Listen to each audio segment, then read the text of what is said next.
মুসলিম পারিবারিক আইনে দ্বিতীয় বিয়ে সংক্রান্ত দীর্ঘদিনের প্রচলিত ধারণায় পরিবর্তন আনল হাইকোর্ট।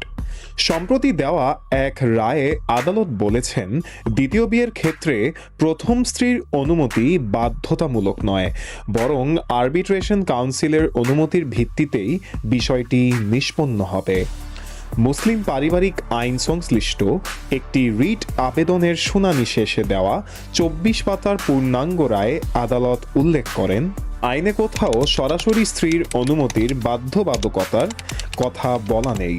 ১৯৬১ সালের মুসলিম পারিবারিক আইন অনুযায়ী পুরুষের দ্বিতীয় বিয়ে আরবিট্রেশন কাউন্সিলের অনুমতির উপর নির্ভরশীল। আদালত আরও বলেন, অনুমতি ছাড়া দ্বিতীয় বিয়ে করলে পুরুষের ক্ষেত্রে ১ বছর কারাদণ্ড বা ১০,০০০ টাকা জরিমানার বিধান রয়েছে, যা দণ্ডবিধির ৪৯৪ ধারার ৭ বছরের কারাদণ্ডের শাস্তি থেকে ভিন্ন। তবে এই রায়ের বিরুদ্ধে আপিল করার ঘোষণা দিয়েছেন রিটকারীরা। তাদের আশঙ্কা, এই সিদ্ধান্ত বহু বিবাহের ক্ষেত্রে নিয়ন্ত্রণ দুর্বল করতে পারে এবং তারা নারী পুরুষের সমান অধিকার ও সুরক্ষার বিষয়টি পুনর্বিবেচনার দাবি জানিয়েছেন।